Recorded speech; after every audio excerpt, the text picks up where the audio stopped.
Welcome to the Money Over 50 podcast, brought to you by Dallas Davison and Michael Hogue from Money Over 50 Financial Advisors. This information is general in nature and does not take into account your objectives, financial situation, or needs. Therefore, you should consider whether the information is appropriate for you and your personal circumstances. If you require personal advice, please contact Money Over 50 Financial Advisors. Here are your hosts, Dallas Davison and Michael Hogue. Welcome to Money Over 50. Today, we're here to discuss the Dodge Ram Index. Michael, this is your purely made-up topic, so off you go. Well, so 12 months ago, at the start of 2020, I saw the first Dodge Ram driving around in Townsville. Yeah. And now, 1st of March 2021, the town is full of them. Yeah. now, I should point out, it's a great looking truck. You really like the car, don't you? 20 years ago, I went to America. Yeah. And I saw a Dodge Ram, and I went, "That's if I was going to be a truck person, that would be my truck." Yeah. Like, it's a great looking truck. So I'm not saying anything about the how truck it is or anything like that. What I'm saying is what stood out for me in the last 12 months. Now, bearing in mind that 12-month window was 2020. Yep. It was the outbreak of the coronavirus.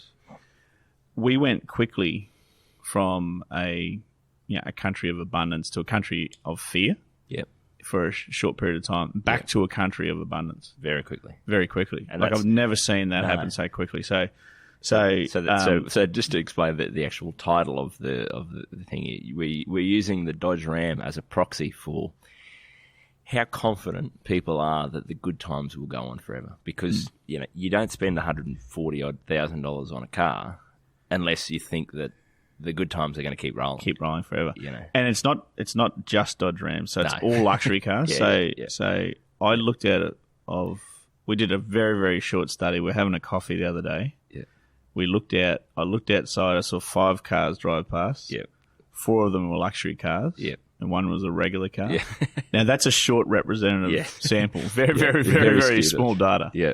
However, for the listeners out there, just drive around and just see how many luxury cars are on the road. It's Range Rovers, it's Porsches, it's Dodge Rams. Just to clarify, we both drive cars that we second-hand, dodgy old sedans that we bought 10 years ago. So any car's probably a luxury car to us. But even by any other metric you use, luxury cars they're everywhere. Yeah. And I think it's a great example of one because of that index of there are a lot of people that money's just really no object. Whether they spend $100,000 on a new car or $20,000 on a new car, it's not going to make any difference to their financial life. But that is really only the case for people with $5 million plus, I would say. Well, I checked because this changes all the time, and I looked yesterday at what the average superannuation balance per couple is for the age bracket between 55 to 64. Yep. So it tells me that that basically for a couple, it's under $600,000, just under $600,000 in that age bracket. Now that's a pretty wide age bracket, 55 to 64. So if you look at that in perspective, you say that's the average, and then so there's a lot of people that are in that category that are driving around in some sort of luxury vehicle between $100,000 to $150,000 so that's a fair proportion of your net worth, of their net worth to put into that asset. Sorry, I cannot call it an asset. That expense. It's not an asset; it's an expense. No. This is going to be a bit of a rant. Because of the fact the list. I'm going to start with the assumption that all of our listeners are doing all they can to put themselves into the position that they need to be in when they retire. Now, I'm sure some of our listeners will drive luxury vehicles, and that's not to say don't do that. What it's to say is that there's an awful lot of people that are doing that cannot afford to do that. Now, the rant comes from the fact that over the last 30 years, we just really haven't had, 30 years ago we had a 90s recession in Australia, and since then times have been fat and fat and getting fatter and fatter and fatter. Now, I look around and I just think there is such a big proportion of the population in Australia that think these fat times are going to go on forever, and they're not. Now, that's not a market call. No. But it's by its nature. People just aren't getting ready for those lean times. No, and they're not doing all they can to better themselves and to put themselves in a position that they need to be to have a successful retirement. And this is, I guess, what's interesting, and where this has come from now, is that we've been talking about this for many years, is that Australia hasn't had a recession for 30 odd years, which is kind of crazy by any developed economy. That it's very out of the norm. It's not the norm to go 30 years without a recession, without those lean times. Now, the takeaway, I guess the lesson that we think from that is, well, that's been a great opportunity for us to really grow as an economy, and at a household level to get ahead and to get set up and to get ourselves financially in a good position. I don't know whether people are taking this as that opportunity to get themselves set up, or whether they are just assuming that because this has gone on for a period of time, we won't have lean times again. And I think the point that you make, like I'm only 31 years old, so I've never actually seen really hard times. But I think the other thing that I notice is that because we've had such such good economic times over the last 30 years, we're now at the point where we think that our metric of what lean times or hard times actually is out of touch with reality. It's completely. We think that, so in the GFC, for example, asset prices dropped temporarily, but not many people were losing their jobs. Not many people were struggling to be able to borrow money. There was a bit of a short freeze, and then things sort of recovered. And in Australia, we didn't really see much long-term pain out of that. And last year when coronavirus hit, that was what was interesting to me, is we had about a month. I felt like for that month, everyone was shell-shocked. The country, we all sort of went, geez, this could be really bad. Like this could be, a recession, could be a depression, could be, there might be huge unemployment, there might be, corporate profits might be way down. There's all these things that could happen that could really impact our economy and our whole wealth at the household level. And we had that attitude for about a month or two, and then we sort of got back in control of that.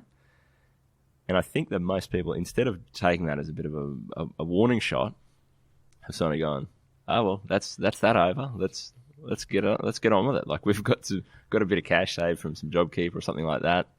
Let's go and buy the Dodge Ram. And I just don't think that that's the best lesson to take out of 2020. Well, I wholeheartedly agree with you. And the government doing what they did, whilst you can argue that they actually had to do that and it was the right thing to do that, it just hasn't.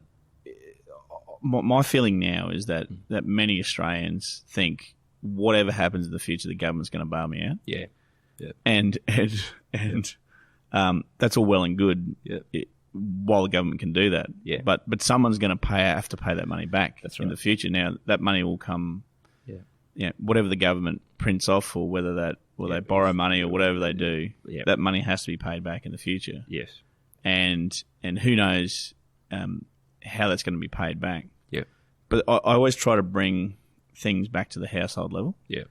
And if I'm living in a street and there's other people in the street that are working and they're earning money and they're spending less than what their income is coming in from employment, and I'm spending more. I've got money coming in from employment, but I'm running the credit card up. I'm actually living a better lifestyle than them for a period of time, but there comes a point in time I've got to pay that back. Yeah, and it might be. So I mean, I try to look at countries and economies in the same fashion. Yeah. We're digressing a little bit here, but it's essentially the government is not always going to be in the position to be they can bail people out. And I think in 2020, what stands out for me is the fact that was nearly 30 years since we'd had an early 90s recession. We hadn't had a recession since that period of time. I think, was there a technical recession, or was it only one quarter down in 2020? I don't think we had two quarters down. One quarter down, I think. One quarter down in terms of... So we weren't even in a recession. Yeah. The government bailed people out. Yeah. An awful lot of money got to flow into the economy from people being able to pull out $10,000 from their superannuation fund. Yeah. Now, again, you can argue that it was the right thing to do. It probably is, but it sounds like we're arguing against that, and that's not the point we're making. Is not this isn't a political thing about whether that was good, bad, or indifferent. It's just that, as a whole society, I think the lessons that we learnt from that were probably not what. I think on average, as a whole society, we haven't learnt the lessons from that we probably should have. No, well, Dallas, you and I get to see a snapshot of the books of people's households because in our profession, that's what we'd actually look at an X-ray.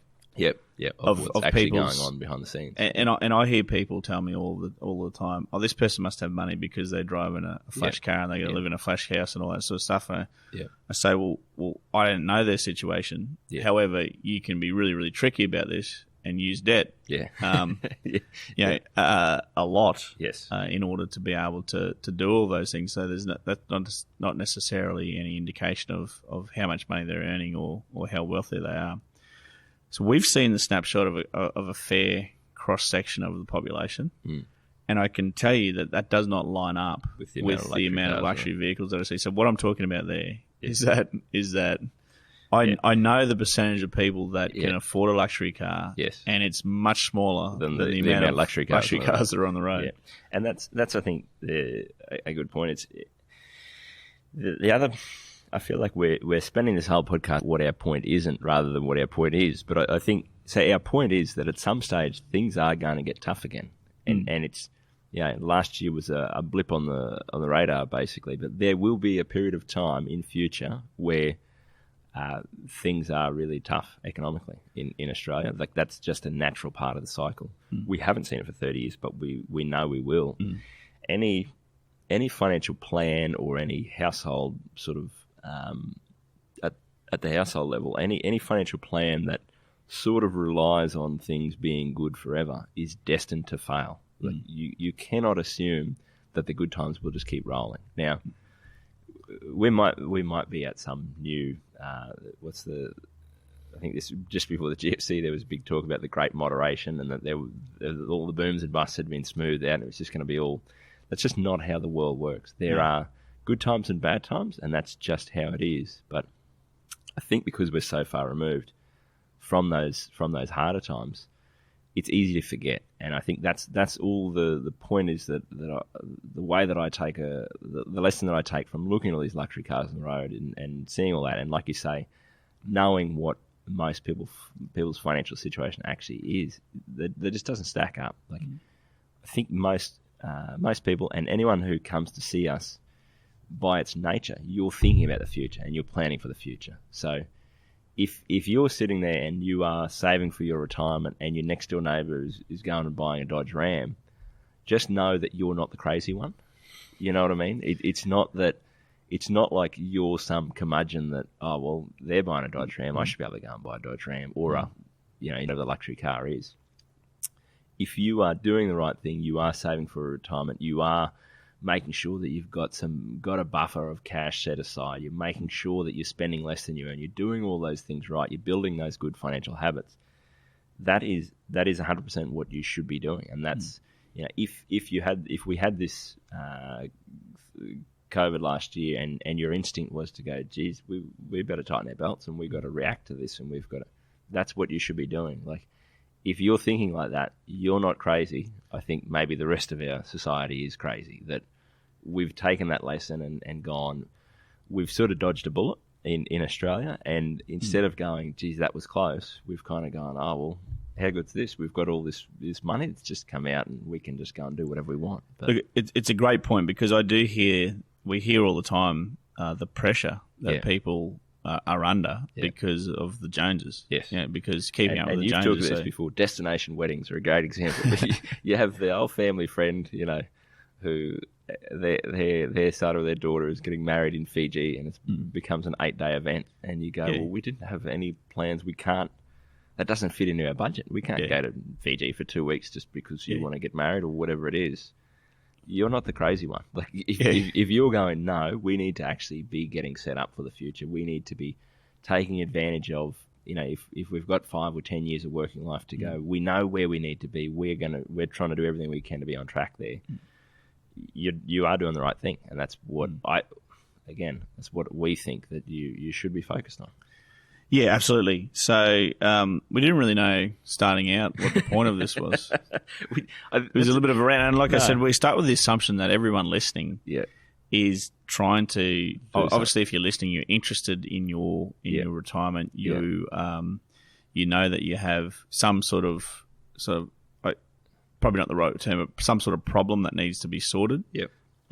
In that you need to get from here to where you need to be, and you're on track to have less than that now. So we start with that assumption. Yeah. So we assume that most people, unless they can really afford to unless they can truly afford it, most people listening aren't necessarily spending money on luxury vehicles. Yeah. What I guess your point was, Dallas, is you aren't the crazy ones. No. And I think you made the great point there, Michael. We I don't know how many meetings we've done, like first meetings we've had with people over the course of the 10 years that we've been running this business. It would have to be 1,000 or close to. So we've seen the household books of 1,000 different, and in a fair bit of detail. And that's a pretty big sample size. Like, I don't know about your sample of 5 cars the other day and 4 of them being luxury cars, but there's 1,000 people that we've seen the books of, and these are average people on the street. There's not that many people that can afford the type of thing that we're seeing, whether it's the luxury spend or the $40,000 wedding or the whatever these things are. That, like, we know, we've seen the X-rays. We know that the average household is not that healthy compared to what some of these expenses are. So if you, I often think this, like, from myself with our own spending, Nicola and I, where I go, just the average sort of young couple with a young family seems to just buying new cars and spending huge money on renovations and houses and things. I go, this doesn't make sense. Like, I know am I missing something here? And it's only because I know the actual behind the scenes that I go, a lot of this stuff is built on debt. It's built on a house of cards. And so if you're listening to this, you're probably the sort of person that doesn't want that and wants to actually know that your life and your financial plan is built on solid foundations. And that's what we're all about, is that thing of, it's not to say you need to forego luxury for the sake of wearing a hair shirt. It's that it's all choices and trade-offs that you've got to make. And for a lot of people, there are a lot of really good choices that you can make and a lot of good trade-offs that you can make over the last 10 years of your working life to get to the position you need to be. And if you look around you and you see that the average person in your street is not doing those things, it's not that you're not the crazy one for doing what you can. And I think it's an admirable thing to do.